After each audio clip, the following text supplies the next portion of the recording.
Praise lord. దేవుని పరిశుద్ధమైన నామమునకు మహిమ కలుగునుగాక. మన ప్రభువును మన రక్షకుడైన యేసుక్రీస్తు పరిశుద్ధ నామంలో మీ అందరికీ కూడా నా హృదయపూర్వకమైన వందనములు తెలియజేస్తున్నాను. ప్రియులారా, ప్రభు మనలను గడిచిన దినమంతయు గడిచిన వారమంతా ఆయన కృపా రెక్కల క్రింద మనలను భద్రపరిచి మనకు కృప చూపి దయ చూపి ఆయుష్కాలమునిచ్చి నెమ్మదినిచ్చి సమాధానమునిచ్చి ఈ దినం ఈ విధముగా దేవుని వాక్యమును వినుటకు ప్రభుని స్తుతించుటకు ఆయన మనకు సహాయం చేస్తున్నారు. కాబట్టి ప్రభు చూపిస్తున్న కృప కొరకై, ఆయన మన మీద చూపిస్తున్న వాత్సల్యత జాలి కొరకై ఒకసారి చేతులెత్తి దేవునికి స్తోత్రాలు చెల్లిద్దాం. స్తోత్రం స్తోత్రం స్తోత్రం స్తోత్రం స్తోత్రం. ఈ దినమంతా కూడా దేవునికి ఇష్టలుగాను ఆయనకు కృతజ్ఞులముగాను మనం జీవించుటకు, మన జీవిత కాలమంతా ఆయనకు సాక్షులుగా మనం ఉండే భాగ్యం ప్రభు ఇచ్చినట్లుగా దేవునికి స్తోత్రాలు చెల్లిద్దాం. స్తోత్రం స్తోత్రం స్తోత్రం స్తోత్రం స్తోత్రం స్తోత్రం స్తోత్రం స్తోత్రం స్తోత్రం స్తోత్రం. ఆమేన్. మంచిదే, కొద్ది నిమిషాలు దేవుని యొక్క వాక్యం మనం ధ్యానించుకుందాం.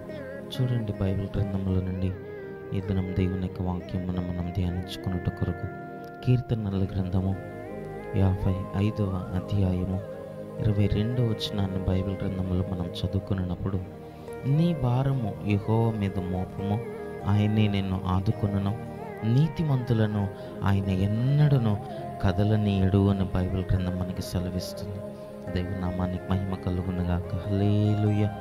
ప్రియులారా, భక్తుడైనటువంటి దావీదు పలుకుతున్నటువంటి మాటలను మనం గమనించినప్పుడు, మన భారం అంట ఈ లోకములో ఎన్నో భారములను మనం మోస్తూ ఉంటాం. కుటుంబ పరముగా కానీ, లోకంలో ఎన్నో సమస్యలు, ఎన్నో పోరాటములు, ఈ భారం అంతా మనం మోసుకుంటూ మన జీవిత కాలంలో మనం అడుగులు వేస్తూ ఉంటాం.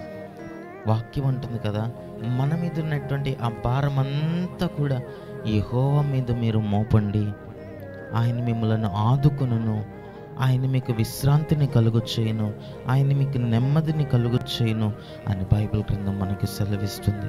దేవుని నామానికి మహిమ కలుగునుగాక. మన మీద ఉన్నటువంటి భారం అంతా కూడా, అది పాప భారమైనను, అది శాపకరమైనటువంటి భారమైనను, అది పనుల భారమైనను, ఏదైనా సరే దాన్ని దేవుని మీద మనం మోపలట. మన పాపములను ఆయనకు మనం అప్పగించినప్పుడు ఆయనలో ఉన్నటువంటి నీతిని, సమాధానమును మనకు అనుగ్రహించి మన పాపముల మీద దేవుడు మనకు జయమును అనుగ్రహించి వాడై ఉన్నాడు. మన పాప భారమునంతటిని కూడా ఆయన కల్వారి శిలువలో కొట్టివేసి ఉన్నాడు కనుక, నీ మీద ఉన్నటువంటి అపవాది కలుగు చేసేటువంటి ఆ శాపకరమైనటువంటి ఆ భారమంతటిని కల్వారి శిలువ మీద ప్రభు మోసి వాటి మీద ప్రభు మనకి జయముని ఇచ్చినారు కనుక దేవుని వాక్యం అంటుంది కదా, నీ భారమును యెహోవా మీద మోపము, ఆయన నిన్ను ఆదుకొనును, నీకు నెమ్మదినిచ్చును, నీకు సమాధానమునిచ్చునని లేఖన భాగంలో మనకు సెలవిస్తున్నాయి.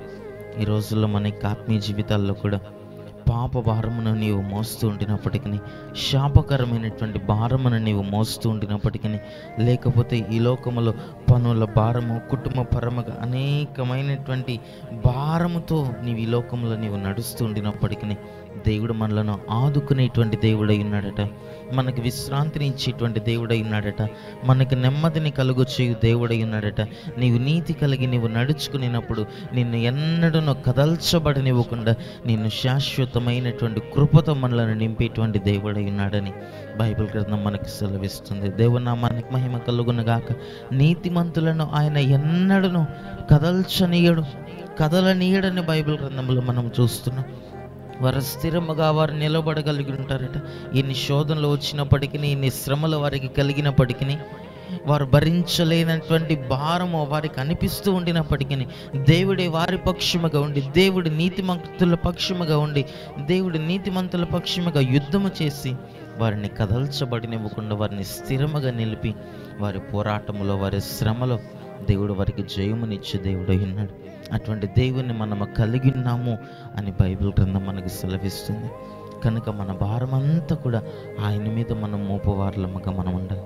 దేవుని దగ్గరికి మనం వచ్చినప్పుడు నీ మీద ఉన్నటువంటి భారం అంతా ఆయన మీద నీవు మోపి ప్రభువుని నీవు హృదయపూర్వకంగా నీవు స్తుతించినప్పుడట, నీవు ఆయనను ఆరాధించినప్పుడు, ఆయనను నమ్ముకున్నప్పుడు, ఆయన మీద నీవు నమ్మిక ఇచ్చినప్పుడు నీ భారం అంతటిని ప్రభు కొట్టివేయగలుగుతాడు. నీ శ్రమంతటిని ప్రభు కొట్టివేయగలుగుతాడు. నీ ముందు ఉన్నటువంటి ఎత్తైన పర్వతము లాంటి కష్టములను, నీ ముందున్నటువంటి ఆటంకపరచు వాటన్నిటినీ కూడా ప్రభు నిర్మూలన చేయుటకు శక్తి కలిగిన దేవుడై ఉన్నాడు.